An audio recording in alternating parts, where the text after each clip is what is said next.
नमस्कार। मैं doctor Narsingh Das, assistant professor Dogri, government degree college Samba थमां। मेरा अज दा विशे है भाशा दे किश तत्थ। मैं किश तत्थ लेइयै आया जेह्ड़े भाशा दे सखेत्रु आस्तै, भाशा दे विद्यार्थी आस्तै समझना बड़ा गै जरूरी होंदा है।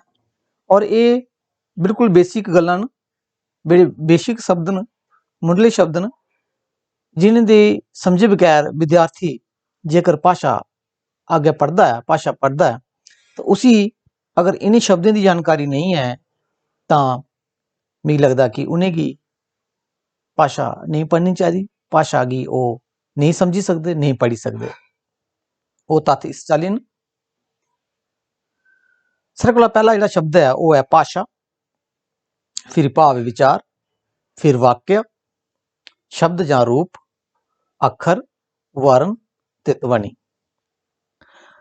भाशा बारै सारें कोला पैह्लें जेह्ड़ी भाशा है, भाशा दे विच भाव ते विचार होंदे न, ते भाव विचार वाक्य कन्नै गै अस व्यक्त करी सकने आं, ते वाक्य विच शब्द जां रूप होंदे न, ते शब्द ते रूप जेह्ड़े न ओह् वाक्य दे अक्खर दे मेल कन्नै बनदे न, अक्खर दे जुड़ने कन्नै बनदे न, ते अक्खर वर्णे कन्नै, ते वर्णे विच ध्वनि होंदी है। अर्थात भाशा विच दो चीजां जेह्ड़ियां सानूं इस स्लाइड च सामने लब्भा करदियां कि सारें कोला जेह्ड़ी लास्ट च चीज आ करदी ओह् है ध्वनि। अर्थात भाशा दी सारें कोला निक्की जेह्ड़ी लौह्की इकाई है ओह् ध्वनि है, और इंदे बिच जेह्ड़े अलग अलग स्तर, अलग अलग ध्वनियें कन्नै वर्ण, वर्णे विच कन्नै अक्खर, अक्खरें कन्नै शब्द जां रूप, इंदे कन्नै वाक्य, वाक्यें च भाव होंदे न, ते फिर एह् भाव विचारें कारण गै भाशा दी उत्पत्ति होंदी है।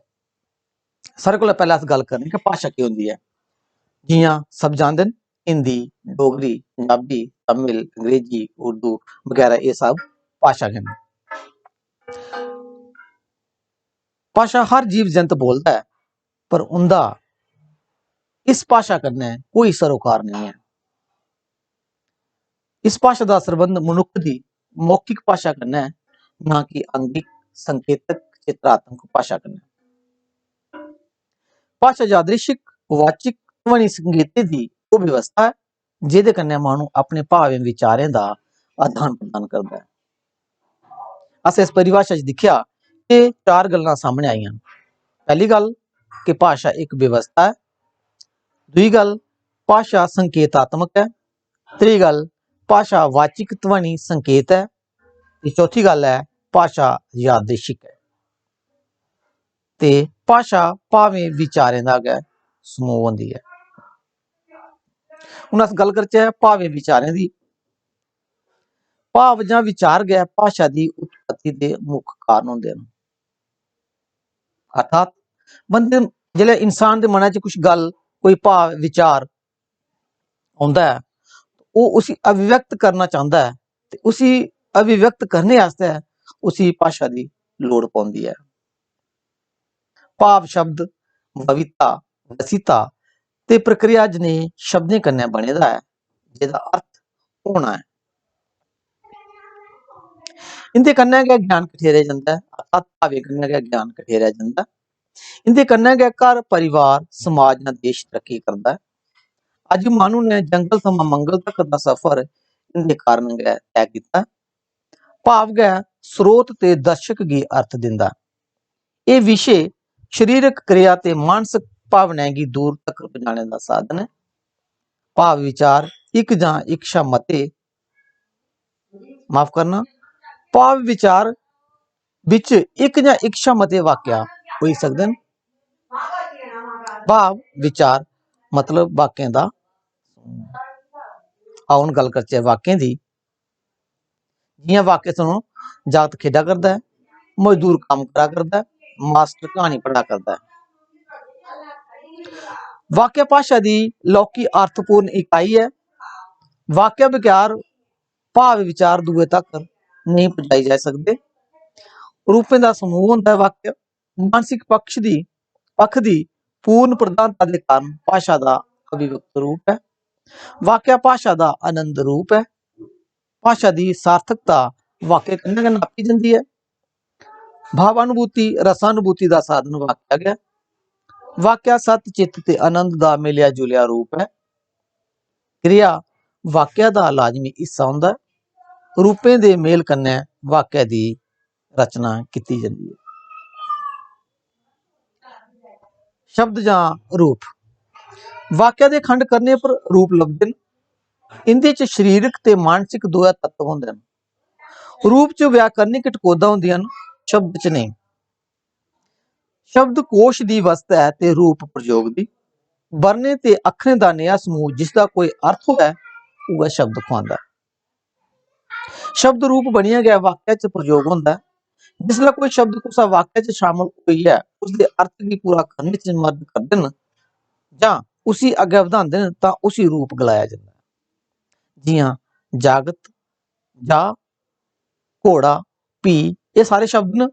गंदा, जागता, घोड़े, पींदा, जा जां पींदा, पीना जां पींदा ये दो है, ये सारे दे सारे रूप न। आओ हुण अस गल करचै अखर दी। अखरें शब्दें या रूपें दे खंड करने पर वो अखरें च बदले जांदा है। शब्द या रूपें गी खंडें च बदले जिसलै उसी अस खंड करचै तां वो अखरें च बदले जांदा है। शब्द गी अंग्रेजी च सिलेबल गलाया जांदा। अखर गी अंग्रेजी च माफ करना, अखर गी अंग्रेजी च सिलेबल गलाया जांदा। तां गै वर्णमाला दे ओ, आ, री, त, र, त्र, श्र, ग भी अखर न। मूंहां चा निकलने आले बा दे इक झोंके कन्नै जिन्नियां ध्वनियां उच्चरोन वो एक अखर होंदा है। अखर ध्वनियें दा समूह होंदा है।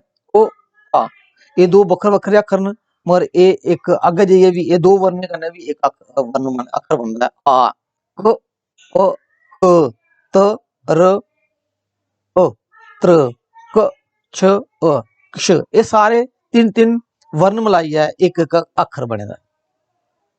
त्रौं शा मती ध्वनि शा दा अखर डोगरी च त्रौं शा मती ध्वनि दा अखर डोगरी च घट गै लभदा है।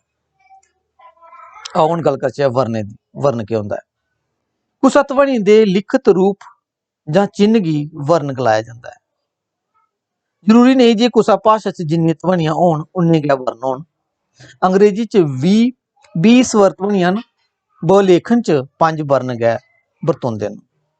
इ'यै स्थिति व्यंजनें दी ते होर भाशाएं दी भी है। डोगरी च कुल 57 वर्ण प्रयोग होंदे न, 18 स्वर ते 39 व्यंजन। डोगरी एक सुर प्रधान भाशा है। इस आस्तै घ, झ, ढ, ध, भ ते ह ये बहुध्वनिक वर्ण न। वर्णें दे समूह गी वर्णमाला गलाया जंदा है। हुण साढ़े कोल आखिरी जेह्ड़ा शब्द है वो है ध्वनि। ध्वनि भाशा दी सभनें कोला लौकिक इकाई होंदी है। ध्वनि दा उच्चारण कन्नै सरबंध है ते सुनने आह्ली चीज है। वर्ण बौद्धिक तत्व है ते ध्वनि आत्मिक। खंडी ते अखंडी ध्वनियां होंदियां न, वर्ण नहीं। डोगरी च 5 अखंडी ध्वनियां न, सुर, मात्रा, अनुनासिकता, बलाघात ते विवृति। डोगरी च कुल 16 स्वर ते 29 व्यंजन मतलब 45 खंडी ध्वनियां होंदियां न। आखिर च दिक्खो ध्वनि भाशा दी लौकी शा लौकी इकाई ते आत्मा है। वर्ण ध्वनि दा शरीर है, दिखने, पढ़ने ते भावें गी संभालने आह्ली चीज है। अखर जि'यां क, क, रि, त्र, कृ, श, पा, ई, खा। शब्द या रूप जा जागत शब्द है, जंदा जागता है वगैरह ये रूप न। वाक्या वो जंदा जंदा जागता गी सनेहा लाई गया। भाव विचार भाशा दा मानसिक रूप है। भाशा दी उत्पत्ति दे कारण ते भाशा केह् होंदी है? डोगरी, हिंदी, पंजाबी, डोगरी वगैरह। धन्यवाद।